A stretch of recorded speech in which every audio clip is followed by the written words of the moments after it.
Hello everyone, this is Dr. Shilpi Sharma. Welcome back to my channel holistic healing. अगर आप belly fat reduce करना चाहते हैं तो आप कुछ योगासनों को अपनी एक्सरसाइज रूटीन में शामिल कर सकते हैं. ये योगासन मेनली एब्डोमिनल एरिया को टारगेट करते हैं, कैलोरीज बर्न करते हैं, मसल्स को फ्लेक्सिबल बनाते हैं और मेटाबॉलिज्म को इम्प्रूव करते हैं. वैसे तो योगासन पूरी बॉडी के फैट को कम करते हैं, बट कुछ ऐसे योगासन हैं जो मेनली एब्डोमिनल एरिया पर काम करते हैं, जिसमें सबसे पहला है नौका आसन. इसे बोट पोज भी कहते हैं. इस आसन में हमारी बॉडी बोट की शेप ले लेती है. इस आसन को हमें 15 से 30 सेकंड तक इनिशियली होल्ड करना होता है. ये आइसोमेट्रिक एक्सरसाइज की तरह है जिसमें कि हम पॉस्चर को होल्ड करके रखते हैं. ये कोर की मसल्स को स्ट्रेंथन करती है और एक्सेस बेली फैट को रिड्यूस करती है. ये बॉडी को नेक से लेके थाई तक एंगेज रखती है, जिससे कि ब्लड सर्कुलेशन और डाइजेशन भी इम्प्रूव होता है. साथ ही ये स्पाइन की मसल्स को भी स्ट्रेंथन करता है. अगर आप इस पोज को मास्टर करना चाहते हैं तो आपको बैक पोजीशन पर फोकस करना है रादर देन लेग्स को ज़्यादा ऊपर ले जाने की बजाय. इसे प्रेगनेंसी में, मेंस्ट्रुअल साइकिल के दौरान, लो ब्लड प्रेशर में, बैकएक में या कोई स्पाइनल अगर इशू है उस केस में आपने इसको प्रैक्टिस नहीं करना है. इसकी एक दूसरी वेरिएशन भी है जिसे कि विपरीत नौका आसन कहते हैं, यानी कि रिवर्स बोट पोज. ये डाइजेशन में और गैस्ट्रिक प्रॉब्लम में हेल्प करता है. दूसरा आसन है उष्ट्रासन. इसे कैमल पोज भी कहते हैं. इसे परफॉर्म करना थोड़ा सा डिफ़िकल्ट है, बट प्रैक्टिस करने से इसे भी परफेक्ट किया जा सकता है. जिन लोगों को बैकएक है या स्पाइन से रिलेटेड कोई इशू है उन्हें इस आसन को नहीं करना है.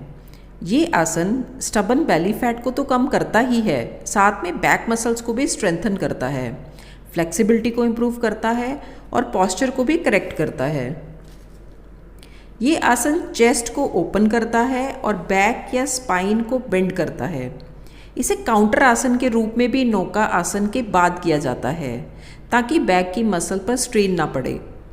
तीसरा आसन है धनुरासन. इसे बो पोज भी कहते हैं. इस आसन में बॉडी धनुष का रूप ले लेती है.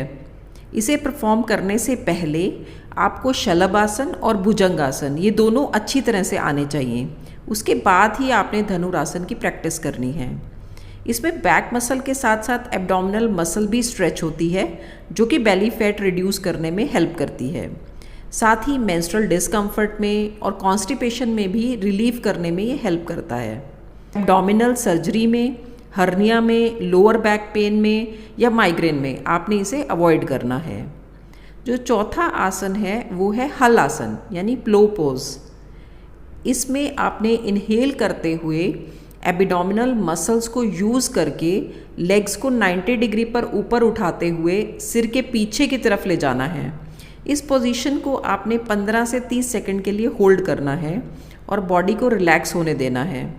फिर एक्सेल करते हुए वापस नॉर्मल पोजीशन में आ जाना है. इसमें मेनली एब्डोमिनल मसल्स यूज़ होती हैं और ये आसन बेली फैट को रिड्यूस करने में हेल्प करता है. ये स्ट्रेस को रिलीव करता है, मेनोपॉज के ड्यूरिंग भी हेल्प करता है और थायराइड ग्लैंड को भी स्टिमुलेट करता है. तो इन सभी वजहों से जो बेली फैट होता है उसको भी रिड्यूस करने में ये हेल्प करता है. इसे आपने प्रेगनेंसी में, मेंस्ट्रुअल साइकिल में, स्पाइनल इशू होने पर या हाई ब्लड प्रेशर में अवॉइड करना है.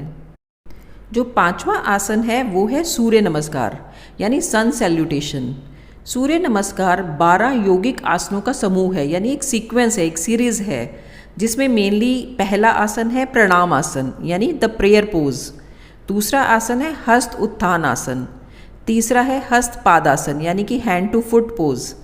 चौथा है अश्व संचालन आसन. पांचवा है दंड आसन. छठा है साष्टांग नमस्कार आसन. सातवां है भुजंग आसन. आठवां है पर्वत आसन. नौवां है अश्व संचालन आसन. 10वां है हस्त पादासन. 11वां है हस्त उत्थान आसन और 12वां है प्रणाम आसन. तो सूर्य नमस्कार को यौगिक कार्डियो एक्सरसाइज की तरह मानते हैं. इसमें पूरी बॉडी की एक्सरसाइज होती है और इन 12 आसनों को पहले एक पैर से किया जाता है, उसके बाद फिर दूसरे पैर से किया जाता है, तभी इसमें एक साइकिल कंप्लीट माना जाता है. ऐसा माना जाता है कि अकेले इसी की प्रैक्टिस करने से संपूर्ण योग का फल मिल जाता है. ये बेली फैट के साथ साथ पूरी बॉडी का वेट रिड्यूस करने में हेल्प करता है। फिर भी जिन लोगों को हाई ब्लड प्रेशर रहता है या कार्डियोवैस्कुलर डिजीज़ है या कोई स्पाइनल इशू है, उन्होंने इस योगासन को अवॉइड करना है।